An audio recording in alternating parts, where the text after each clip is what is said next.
안녕하세요. 믿고 함께 가는 탄소 중립 디지털 파트너 하나루프 CSO 안영석입니다. 2월 26일 이틀 전이네요. EU 연합회 집행위원회가 옴니버스 패키지라는 이름으로 지속가능성 보고 개편안을 발표했습니다. 주요 내용을 살펴보는 시간으로 갖겠습니다. EU 옴니버스 개편안은 유럽연합 집행위원회가 발표했고 기존의 EU 기업 지속가능성 의무의 대폭 완화 의지를 골자로 하고 있습니다. 행정부담을 전체 기업의 25%, 중소기업의 경우 최소 35%까지 완화하여 기업의 규제 부담을 낮추고 공공, 민간 투자 활성화를 촉진하는 데 목표를 두고 있습니다. 범위 내 기업 지속가능성 보고 지침 CSRD, EU 텍소노미 규정, 기업 지속가능성 실사지침 CSDDD, 그리고 탄소 국경 조정 제도 CBAM을 포함합니다. 유럽연합 집행위원회 EU 커미션은 의회 파르라멘트와 이사회 카운실의 신속 승인을 요청하였으나 일단 입법 절차가 시작되면 추가 변경 사항에 대한 집행위원회의 영향력은 제한적입니다. 신속하게 채택되더라도 회원국은 12개월의 이행 시간이 주어지므로 시행은 2025년 말에서 2026년 사이에 이루어질 가능성이 큽니다. 이 비디오에서는 CBAM 개편안을 집중적으로 살펴보겠습니다. 아래 링크에 가시면 참고한 문서를 보실 수 있겠습니다. 주 변경안은 최소 기준, 기본값, 공정범위, 인증서 등 여러 가지 주제가 있습니다. 오늘은 그중 한국의 사업장, 즉 오퍼레이터에 해당되는 내용 위주로 진행하겠습니다. 전체 목록은 하나루프의 자료 사이트에 가시면 보실 수 있겠습니다. 주된 변경 사항 중 하나는 최소 기준입니다. 현재는 수입사업자당 건별, 즉 콘사인멘트별 150유로라는 금액 제한을 두고 있습니다. 이번 개편안은 연간 누적 중량 50톤 기준입니다. 적용 대상은 시멘트, 철강, 알루미늄, 비료 4개 산업입니다. 수입 물량이 신고 없이 기준을 초과할 경우 국가세관 당국이 추가 수입을 차단할 것입니다. 그리고 이를 위한 강력한 남용 방지 조항이 포함될 것입니다. 하나루프 의견을 말씀드리겠습니다. 기존의 금액 기준보다 개선된 방식입니다만 여전히 산업별 배출 강도는 반영하지 못합니다. 행정적 부담을 줄이되 다배출 산업의 저탄소 전환을 유도하는 정책은 유지되어야 합니다. 중소기업을 무조건 면제해주는 것은 자칫 성장을 저해하는 결과를 초래할 수 있습니다. 기본값 적용 사항입니다. 현재는 전고물질의 20%까지 기본값을 사용할 수 있었고 80% 이상은 실제값을 사용해야 합니다. 데이터를 확보하지 못할 경우 증거를 제출해야 합니다. 개편안은 조건 없이 기본값 사용이 가능하도록 했습니다. 그리고 기본값을 배출 강도가 높은 10개국의 배출 강도를 기준으로 설정한다고 합니다. 이 안은 행정적인 부담을 줄이고자 하는 것입니다. 현재 EU ETS 기반 기본값은 CBAM 적용 제품의 일부만 포함하고 있어 보다 포괄적인 기본값 설정이 필요합니다. 하나루프 의견을 드리겠습니다.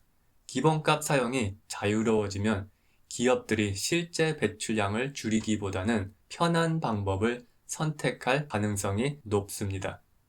그러나 기본값을 사용할 경우 공급사와의 불리한 거래로 이어질 수 있어 단기적인 편안함이 오히려 장기적인 협력 관계를 손상시킬 우려가 있습니다. 기본값은 의도적으로 높게 설정되어 있기 때문에 수입사는 비용 절감을 위해 실제 데이터를 활용하는 것이 유리합니다. 또한 탄소세로 인한 추가 비용은 일반적으로 공급사에 전가되는 것이 일반적인 관행이므로 사업장은 실 데이터를 제공하는 것이 유리하며 이를 경영 전략에 내재화되어야 합니다. 궁극적으로 기업들이 실제 배출량 데이터를 적극적으로 활용하도록 유도하는 것이 저탄소 공급망 구축과 기업 경쟁력 강화에 필수적입니다. 다운스트림 가공 공정의 배출량 계산 사항입니다. 현재는 모든 공정을 배출량 계산 범위에 포함시킵니다. 개편안은 CBAM 적용 대상이 아닌 다운스트림 마감 가공 공정을 제외합니다. 배출량에 미치는 영향은 미미하지만 중소기업의 경우 행정 부담이 과도하게 증가할 수 있다는 우려 때문입니다. EU 내에서 생산된 전구물질 (precursor) 배출량 적용 사항입니다. 현재는 EU에서 생산되어 제3국으로 수출된 후 재수입되는 원재료는 내재 배출량 산정에 포함합니다. 개편안에서는 배출량을 0으로 간주합니다. 검증 필수 조항에 대한 개편안입니다. 현재는 모든 CBAM 신고에 대해 배출량 검증이 필수입니다. 개편안에서는 위원회가 제공하는 기본값을 사용할 경우 배출량 검증이 면제됩니다. 기본값에 대한 검증은 불필요한 행정 절차이므로 이를 제공하여 효율성을 높이자는 의도입니다. 마지막으로 이미 지불한 탄소 가격에 대한 개편안입니다.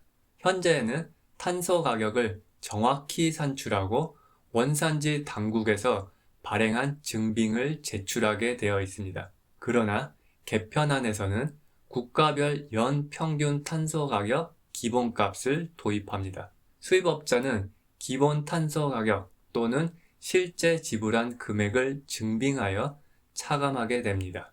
전구물질 내재 배출량 기본값 사용을 확대한 것과 같이 탄소 가격 산정 방식을 간소화하여 행정적 부담을 완화하자는 취지입니다.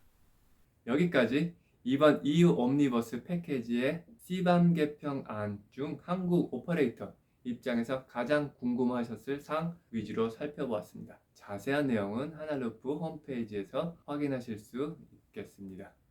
기후대응 조치를 약화시키면 돌이킬 수 없는 부채가 쌓이게 될 것은 간과할 수 없는 사실입니다. 지속가능성 규제 완화는 단기적인 편의를 주는 대신 장기적인 비용 증가를 초래할 수 있습니다. 대응 지연은 규제, 시장, 환경 리스크를 중폭시키고 향후 해결이 어려워지게 됩니다. 기업이 리스크를 선제적으로 관리하며 기회로 만들기 위해서는 구매 기업은 공급 기업의 기후 데이터와 감축 조치를 모니터링하며 상생안을 찾아야 합니다. 그리고 공급 기업은 규제 변화에 선제 대응할 수 있도록 지속가능성 기준을 강화해야 할 것입니다. 믿고 함께 가는 탄소 중립 파트너 하나루프의 안녕석 CSO 기후규제 업데이트였습니다. 감사합니다.